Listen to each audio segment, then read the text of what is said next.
ओम नमः शिवाय। शिव जी सदा सहाय। ओम नमः शिवाय। गुरु जी सदा सहाय। ओम नमः शिवाय। शिव जी सदा सहाय। ओम नमः शिवाय। गुरु जी सदा सहाय। ओम नमः शिवाय। शिव जी सदा सहाय। ओम नमः शिवाय। गुरु जी सदा सहाय। ओम नमः शिवाय। शिव जी सदा सहाय। ओम नमः शिवाय। गुरु जी सदा सहाय। ओम नमः शिवाय। शिव जी सदा सहाय। ओम नमः शिवाय। गुरु जी सदा सहाय। ओम नमः शिवाय। शिव जी सदा सहाय। ओम नमः शिवाय। गुरु जी सदा सहाय। ओम नमः शिवाय। शिव जी सदा सहाय। ओम नमः शिवाय। गुरु जी सदा सहाय। जय गुरु जी। शुक्राना गुरु जी। अनंतम अनंतम शुक्राना गुरु जी। जय गुरु जी। शुक्राना गुरु जी। अनंतम अनंतम शुक्राना गुरु जी महाराज।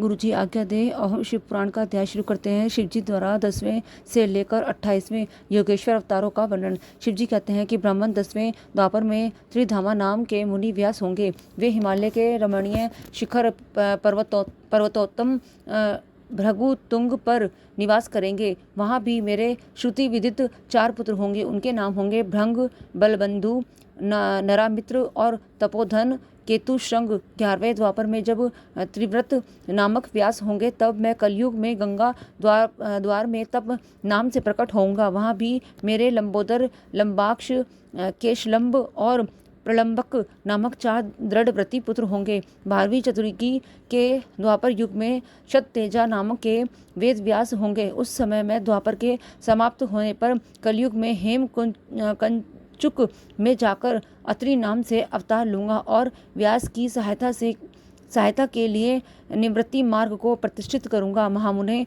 वहाँ भी मेरे सर्वक, समबुद्धि, साध्य और शर्व नामक 4 उत्तम योगी पुत्र होंगे। 13वें द्वापर युग में जब धर्म स्वरूप नारायण व्यास होंगे तब मैं पर्वत श्रेष्ठ गंधमादन पर वालखिल्याश्रम में महामुनि बलि नाम से उत्पन्न होऊंगा। वहाँ भी मेरे सुधामा, काश्यप, विशिष्ट और विरजा नामक 4 सुंदर पुत्र होंगे। 14वीं चतुर्युगी के द्वापर युग में जब रक्ष नामक व्यास होंगे उस समय मैं अंगिरा के वश में गौतम नाम से उत्पन्न होऊंगा। उस कलयुग में भी अत्रि, वशद, श्रवण और शनविष्कट मेरे पुत्र होंगे। 15वें द्वापर में जब त्रयारुणी व्यास होंगे उस समय मैं हिमालय के पृष्ठ भाग में स्थित वेदशीर्ष नामक पर्वत पर सरस्वती के उत्तर तट का आश्रय ले वेदशिरा नाम से अवतार ग्रहण करूंगा। उस समय महापराक्रमी वेदशीर ही मेरा अस्त्र होगा। वहाँ भी मेरे 4 दृढ़ पराक्रमी पुत्र होंगे। उनके नाम होंगे कुणिबाहु, कुशरीर और कुनेत्रक। 16वें द्वापर युग में जब व्यास का नाम देव होगा तब मैं योग प्रदान करने के लिए परम पुण्य में गोकर्ण वन में गोकर्ण नाम से प्रकट होऊंगा। वहाँ भी मेरे काश्यप, उष्णा, चैवन और बृहस्पति नामक 4 पुत्र होंगे। वे जल के समान निर्मल और योगी होंगे तथा उसी मार्ग के आश्रय से शिवलोक को प्राप्त हो जाएंगे। 17वीं चतुर्युगी के द्वार पर युग में देवकृतजन्य व्यास होंगे। उस समय मैं हिमालय के अत्यंत ऊंचे एवं रमणीय शिखर महालय पर्वत पर गुहावासी नाम से अवतार धारण करूंगा, क्योंकि हिमालय शिव क्षेत्र कहलाता है।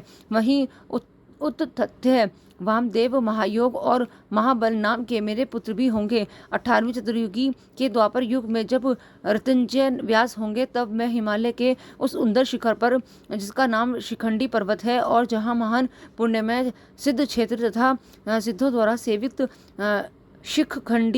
शिखंडी वन भी है, शिखंडी नाम से उत्पन्न होऊंगा। वहाँ भी वाचः, श्रवा, रुचिक, श्रेयावास्य है और यतीश्वर नाम मेरे 4 तपस्वी पुत्र होंगे। 19वें द्वापर में महामुनि भारद्वाज व्यास होंगे। उस समय भी मैं हिमालय के शिखर पर माली नाम से उत्पन्न होऊंगा और मेरे सिर पर लंबी लंबी जटाएं होंगी। वहाँ भी मेरे सागर के से गंभीर स्वभाव वाले हिरण्य नाम कौशल्य लोकाक्षी और प्रधीमी नामक पुत्र होंगे। 20वीं चतुर्युगी के द्वापर में होने वाले व्यास का नाम गौतम होगा। तब मैं भी हिमवान के पृष्ठभाग में स्थित पर्वत श्रेष्ठ अट्टाहस पर, जो सदा देवता, मनुष्य, यक्षेंद्र, सिद्ध और चारणों द्वारा अधिष्ठित रहता है, अट्टहास नाम से अवतार धारण करूंगा। उस युग के मनुष्य अट्टहास के प्रेमी होंगे। उस समय भी मेरे उत्तम योग संपन्न 4 पुत्र होंगे। उनके नाम होंगे सुमंत, वर्वी, विद्वान, कबंध और कुणिकंधर। 21वें द्वापर युग में जब वाचः श्रवण नाम के व्यास होंगे, तब मैं दारुक नाम से प्रकट होऊंगा। इसलिए उस शुभ स्थान का नाम दारुवन पड़ जाएगा। वहाँ भी मेरे पलक्ष, दारभायणी, केतुमान तथा गौतम नाम के 4 परम योगी पुत्र उत्पन्न होंगे। 22वीं चतुर्युगी के द्वापर में जब शुष्मायण नामक व्यास होंगे, तब मैं भी वाराणसीपुरी में लांगली भीम नामक महामुनि के रूप में अवतरित होऊंगा। उस कलयुग में इंद्र सहित समस्त देवता मुझ हलायुधधारी शिव का दर्शन करेंगे। उस अवतार में भी मेरे बल्लभी, मधु, पिंग और श्वेत केतु नामक 4 परम धार्मिक पुत्र होंगे। 23वीं चतुर्युगी में जब तृणबिंदु मुनि व्यास होंगे, तब मैं सुंदर कालिंजरी गिरी पर श्वेत नाम से प्रकट होऊंगा। वहाँ भी मेरे उशिक, बृहदश्व, देवल और कवि नाम से प्रसिद्ध 4 तपस्वी पुत्र होंगे। 24वीं चतुर्युगी में जब ऐश्वर्यशाली यक्ष व्यास होंगे, तब उस युग में मैं नेमिक्ष क्षेत्र में शूली नामक महायोगी होकर संपन्न होऊंगा। उस युग में भी मेरे 4 तपस्वी शिष्य होंगे। उनके नाम होंगे शालिहोत्र, अग्निवेश, युवनाशव और शरद्वत्सु। 25वें द्वापर में जब व्यास शक्ति नाम से प्रसिद्ध होंगे, तब मैं भी प्रभावशाली एवं दंडधारी महायोगी के रूप में प्रकट होऊंगा। मेरा नाम मुंडीश्वर होगा। उस अवतार में भी छगल, कुंडकर्ण, कुंभांड और प्रवाहक मेरे तपस्वी शिष्य होंगे। 26वें द्वापर में जब व्यास का नाम पराशर होगा, तब मैं भद्रवट नामक नगर में सहिष्णु नाम से अवतार लूंगा। उस समय भी उल्लुक, विद्युत, शंबुक और आश्वलायन नाम वाले 4 तपस्वी शिष्य होंगे। 27वें द्वापर में जब जातुकर्ण व्यास होंगे, तब मैं भी प्रभास तीर्थ में सोम शर्मा नाम से प्रकट होऊंगा। वहाँ भी अक्षपाद कुमार, उल्लुक और वत्स नाम से प्रसिद्ध मेरे 4 तपस्वी शिष्य होंगे। 28वें द्वापर में जब भगवान श्री हरि पराशर के पुत्र रूप में द्वपायन नामक व्यास होंगे, तब पुरुषोत्तम श्री कृष्ण अपने छठे अंश से वसुदेव के श्रेष्ठ पुत्र के रूप में उत्पन्न होकर वासुदेव कहलाएंगे। उसी समय युगात्मा में भी लोगों को आश्चर्य में डालने के लिए योगमाया के प्रभाव से ब्रह्मचारी का शरीर धारण करके प्रकट होऊंगा।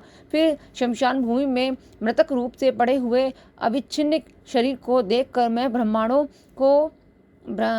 ब्राह्मणों के हित साधन के लिए योग माया के आश्रय से उसमें घुस जाऊंगा और फिर तुम्हारे तथा विष्णु के साथ मेरुगिर की पुण्यमयी दिव्य गुहा में प्रवेश करूंगा। ब्राह्मण वहाँ मेरा नाम लकुली होगा। इस प्रकार मेरा यह कायावतार उत्कृष्ट सिद्ध क्षेत्र कहलाएगा और यह जब तक पृथ्वी कायम रहेगी, तब तक लोक में परम विख्यात रहेगा। उस अवतार में भी मेरे 4 तपस्वी शिष्य होंगे। उनके नाम कुशिक, गर्ग, मित्र और पौरुष्य होंगे। वे वेदों के पारगामी, उधर्वरेता ब्राह्मण योगी होंगे और महेश्वर योग को प्राप्त करके शिवलोक को चले जाएंगे। उत्तम व्रत का पालन करने वाले मुनियों, इस प्रकार परमात्मा शिव ने वैवस्वत मनवंतर के सभी चतुर्युगी के योगेश्वर अवतारों का सम्यक रूप से वर्णन किया था। विभो 28 व्यास क्रमशः एक एक करके प्रत्येक द्वापर में होंगे और योगेश्वर अवतार प्रत्येक कलयुग के प्रारंभ में प्रत्येक योगेश्वर अवतार के साथ उनके 4 अविनाशी शिष्य भी होंगे, जो महान शिव भक्त और योग मार्ग की वृद्धि करने वाले होंगे। उन पशुपति के शिष्यों के शरीर पर भस्म रमी रहेगी, ललाट त्रिपुंड से शोभित रहेगा और रुद्राक्ष की माला ही इनका आभूषण होगा। ये सभी शिष्य धर्मपरायण, वेद वेदांग के पारगामी, विद्वान और सदा बाहर भीतर के लिंगार्चन में तत्पर रहने वाले होंगे। ये शिवजी में भक्ति रखकर योग पूर्वक ध्यान में निष्ठा रखने वाले और जितेंद्रिय होंगे। विद्वानों ने इनकी संख्या 112 बतलाई है। इस प्रकार मैंने 28 युगों के क्रम से मनु से लेकर कृष्ण अवतार पर्यंत सभी अवतारों के लक्षणों का वर्णन कर दिया। जब श्रुति समूहों का वेदांत के रूप में प्रयोग होगा, तब उस कल्प में कृष्ण द्वैपायन व्यास होंगे। क्यों महेश्वर ने ब्रह्मा जी पर अनुग्रह करके योगेश्वर अवतारों का वर्णन किया और फिर वे देवेश्वर उनकी ओर दृष्टिपात करके वहीं अंतर्ध्यान हो गए। अध्याय 5 विराम। जय गुरु जी। अब अध्याय है नंदीश्वर अवतार का वर्णन। यहाँ तक 42 अवतारों का वर्णन किया गया। अब नंदीश्वर अवतार का वर्णन किया जाता है। शरत कुमार जी ने पूछा, प्रभु आप महादेव के अंश से उत्पन्न होकर पीछे शिव को कैसे प्राप्त हुए थे? वह सारा वृतांत मैं सुनना चाहता हूँ, उसे वर्णन करने की कृपा करें। नंदीश्वर बोले, सर्वज्ञ शरत कुमार जी, मैं जिस प्रकार महादेव के अंश से जन्म लेकर शिव को प्राप्त हुआ उस प्रसंग का वर्णन करता हूँ, तुम सावधानी पूर्वक श्रवण करो। शिलाद नामक एक धर्मात्मा मुनि थे। पितरों के आदेश से उन्होंने योनिज सुव्रत मृत्युहीन पुत्र की प्राप्ति के लिए तप करके देवेश्वर इंद्र को प्रसन्न किया, परंतु देवराज इंद्र ने ऐसा पुत्र प्रदान करने में अपने को असमर्थ बताकर सर्वेश्वर महाशक्ति संपन्न महादेव की आराधना करने का उपदेश दिया। तब शिलाद भगवान महादेव को प्रसन्न करने के लिए तप करने लगे। उनके तप से प्रसन्न होकर महादेव वहां पधारे और महासमाधि मग्न शिलाद को थपथपाकर जगाया। तब शिलाद ने शिव का सत्वन किया और भगवान शिव के उन्हें वर देने को प्रस्तुत होने पर उन्हें कहा, प्रभु मैं आपके ही समान मृत्युहीन आयोनिज पुत्र चाहता हूँ। तब शिवजी प्रसन्न होकर मुनि से बोले। शिवजी ने कहा, तपोधन विप्र, पूर्व काल में ब्रह्मा जी ने, मुनियों ने तथा बड़े बड़े देवताओं ने मेरे अवतार धारण करने के लिए तपस्या द्वारा मेरी आराधना की थी। इसलिए मुने, यद्यपि मैं सारे जगत का पिता हूँ, फिर भी तुम मेरे पिता बनोगे और मैं तुम्हारा आयोनिज पुत्र होऊंगा तथा मेरा नाम नंदी होगा। नंदीश्वर जी कहते हैं, मुने यूँ कहकर कृपालु शंकर ने अपने चरणों में प्रणिपात करके सामने खड़े हुए शिलाद मुनि की और कृपा दृष्टि से देखा और उन्हें ऐसा आदेश दे वे तुरंत ही उमा सहित वहीं अंतर्ध्यान हो गए। महादेव जी के चले जाने के पश्चात महामुनि शिलाद ने अपने आश्रम में आकर ऋषियों से वहां सारा वृतांत कह सुनाया। कुछ समय बीत जाने के बाद जब यज्ञ वेताओं में श्रेष्ठ मेरे पिताजी यज्ञ करने के लिए यज्ञ क्षेत्र को जोत रहे थे, उसी समय में शंभु की आज्ञा से यज्ञ के पूर्व की उनके शरीर से उत्पन्न हो गया। उस समय मेरे शरीर की प्रभा युगांतकालीन अग्नि के समान थी। तब सारी दिशाओं में प्रसन्नता छा गई और शिलाद मुनि की भी बड़ी प्रशंसा हुई।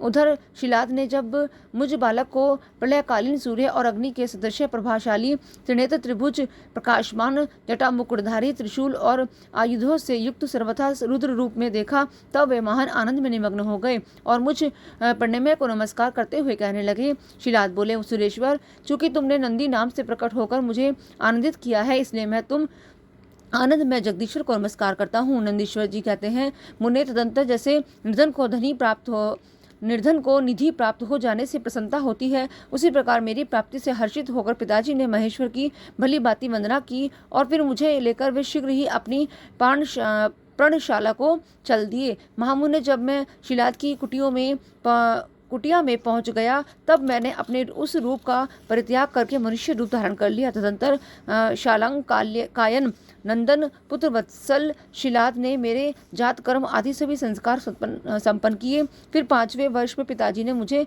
संगोपांग संपूर्ण वेदों का तथा अन्य शास्त्रों का भी अध्ययन कराया। 7वां वर्ष पूरा हो जाने पर शिवजी की आज्ञा से मित्र और वरुण नाम के मुनि मुझे देखने के लिए पिताजी के आश्रम पर पधारे। शिलाद मुनि ने उनकी पूरी आवभगत की। जब वे दोनों महात्मा मुनीश्वर आनंद पूर्वक आसन पर विराज गए, तब मेरी और बारंबार निहार कर बोले। मित्र और वरुण ने कहा, तात शिलाद, यद्यपि तुम्हारा पुत्र नंदी संपूर्ण शास्त्रों के अर्थों का पारगामी विद्वान है, तथापि इसकी आयु बहुत थोड़ी है। हमने बहुत तरह से विचार करके देखा, परंतु इसकी आयु 1 वर्ष से अधिक नहीं दिखती। उन विप्रवरों के यूँ कहने पर पुत्र वत्सल शिलाद नंदी को छाती से लिपटाकर दुखार्त हो फूट फूट कर रोने लगे। तब पिता की और पितामह को मृतक की भांति भूमि पर पड़ा हुआ देख नंदी शिवजी के चरण कमलों का स्मरण करके प्रसन्नता पूर्वक पूछने लगा, पिताजी, आपको कौन सा ऐसा दुख आ पड़ा है जिसके कारण आपका शरीर कांप रहा है और आप रो रहे हैं? आपको वह दुख कहाँ से प्राप्त हुआ है? मैं इसे ठीक ठीक जानना चाहता हूँ। पिताजी ने कहा, बेटा, तुम्हारी अल्प आयु के दुख में मैं अत्यंत दुखी हो रहा हूँ। तुम ही बताओ, मैं इस कष्ट को कौन दूर कर सकता है? मेरे इस कष्ट को कौन दूर कर सकता है? मैं उसकी शरण ग्रहण करूं? पुत्र बोला, पिताजी, मैं आपके सामने शपथ करता हूं और यह बिल्कुल सत्य बात बता रहा हूं कि चाहे देवता, दानव, यम, काल और अन्य प्राणी ये सब मिलकर मुझे मारना चाहे तो भी मेरी बालकाले में मृत्यु नहीं होगी, अतः आप दुखी मत हो। पिताजी ने पूछा, मेरे प्यारे लाल, तुमने ऐसा कौन सा तप किया है अथवा तुम्हें कौन सा ऐसा ज्ञान, योग या ऐश्वर्य प्राप्त है जिसके बल पर तुम इस दारुण दुख को नष्ट कर दोगे? पुत्र ने कहा, तात, मैं न तो तप से मृत्यु को हटाऊंगा और न विद्या से। मैं महादेव जी के भजन से मृत्यु को जीत लूंगा। भजन से मृत्यु को जीत लूंगा, इसके अतिरिक्त अन्य कोई उपाय नहीं है। नंदीश्वर जी कहते हैं, मुने यो कहकर मैंने सिर झुकाकर पिताजी के चरणों में प्रणाम किया और फिर उनकी प्रदक्षिणा करके उत्तम वन की राह ली। अध्याय 6 विराम। जय गुरु जी। अब अध्याय है नंदीश्वर के जन्म, वर प्राप्ति, अभिषेक और विवाह का वर्णन। नंदीश्वर कहते हैं, मुने वन में जाकर मैंने एकांत स्थान में अपना आसन लगाया और उत्तम बुद्धि का आश्रय ले मैं उग्र तप में प्रवृत्त हुआ, जो बड़े बड़े मुनियों के लिए भी दुष्कर था। उस समय मैं नदी के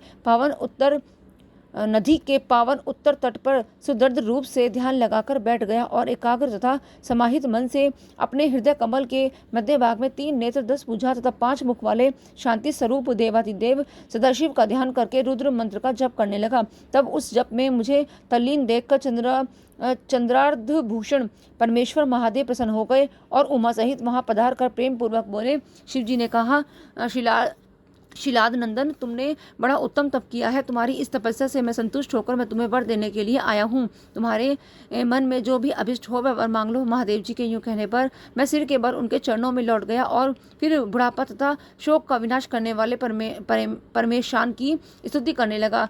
तब परम कष्टहारी वृषभध्वज परमेश्वर शंभु ने मुझ परम भक्ति संपन्न नंदी को, जिसके नेत्रों में आंसू छलक आए थे और जो सिर के बल चरणों में पड़ा था, अपने दोनों हाथों से पकड़कर उठा लिया और शरीर पर हाथ फेरने लगे। फिर वे जगदीश्वर गणाध्यक्षों तथा हिमाचल कुमारी पार्वती देवी की ओर दृष्टिपात करके मुझे कृपा दृष्टि से देखने हुए यूँ कहने लगे, वत्सनंदी, उन दोनों विप्रों को तो मैंने ही भेजा था। महाप्रयाग, तुम्हें मृत्यु का भय कहाँ, तुम तो मेरे ही समान हो, इसमें तनिक भी संशय नहीं है। तुम अमर, अजर, दुख रहित, अव्यय और अक्षय होकर सदा गणनायक बने रहोगे तथा पिता और सुहृद वर्ग सहित मेरे प्रियजन होगे। तुम में मेरे ही समान बल होगा। तुम नित्य मेरे पार्श्व भाग में स्थित रहोगे और तुम पर निरंतर मेरा प्रेम बना रहेगा। मेरी कृपा से जन्म, जरा और मृत्यु तुम पर अपना प्रभाव नहीं डाल सकेंगे। नंदीश्वर कहते हैं, मुने यूँ कहकर कृपा सागर शंभु ने कमलों की बनी हुई अपनी शिरोमाला को उतार कर तुरंत ही मेरे गले में डाल दिया। विप्रवर उस शुभ माला के गले में पड़ते ही मैं 3 नेत्र और 10 भुजाओं से संपन्न हो गया और द्वितीय शंकर सा प्रतीत होने लगा। तदंतर परमेश्वर शिव ने मेरा हाथ पकड़कर पूछा, बताओ अब तुम्हें कौन सा उत्तम वर दूं। फिर उन वृषभध्वज ने अपनी जटा में स्थित हार के समान निर्मल जल को हाथ में ले तुम नदी हो जाओ यूं कहकर उसे छोड़ दिया। तब वह जल उत्तम ढंग से बहने वाली स्वच्छ जल से परिपूर्ण महान वेगशालिनी दिव्य रूपा 5 सुंदर नदियों के रूप में परिवर्तित हो गया। उनके नाम हैं जटोदका, त्रिस्त्रोता, वृषभध्वनि, स्वर्णोर्दका और जम्बू नदी। मुने यह पंचनद शिव के पृष्ठ भाग की भांति परम शुभ है। महेश्वर के निकट इसका नाम लेने से यह परम पावन हो जाता है। एक बार फिर से इन नामों का नाम उच्चारण करते हैं।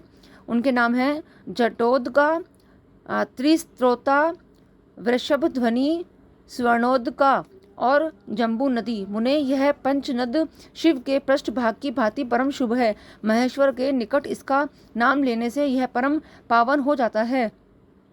जो मनुष्य पंच नद पर जाकर स्नान और जप करके परमेश्वर शिव का पूजन करता है, वह शिवा सायुज्य को प्राप्त होता है, इसमें संशय नहीं है। तत्पश्चात शंभु ने उमा से कहा, अव्यय मैं नंदी का अभिषेक करके इसे गणाध्यक्ष बनाना चाहता हूँ, इस विषय में तुम्हारी क्या राय है।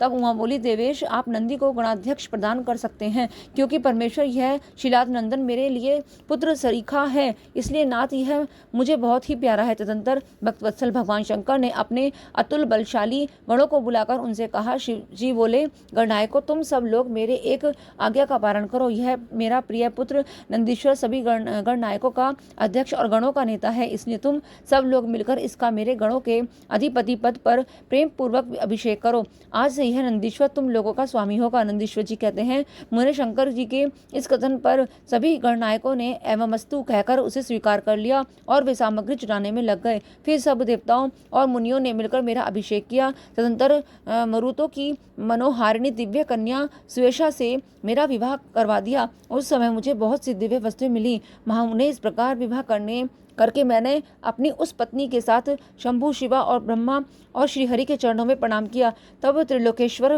भक्त वत्सल भगवान शिव पत्नी सहित मुझसे परम प्रेम पूर्वक बोले। ईश्वर ने कहा, सतपुत्र, यह तुम्हारी प्रिया स्वेच्छा और तुम मेरी बात सुनो। तुम मुझे परम प्रिय हो, अतः मैं स्नेह पूर्वक तुम्हें मनोवांछित वर प्रदान करूंगा। गणेश्वर, नंदीश, देवी पार्वती सहित मैं तुम पर सदा संतुष्ट हूँ। इसलिए वत्स, तुम मेरा उत्तम वचन श्रवण करो। तुम मेरे अटूट प्रेमी, विशिष्ट, परम ऐश्वर्य संपन्न, महायोगी, महान धनुर्धारी, अजय, सबको जीतने वाले, महाबली और सदा पूज्य होगे।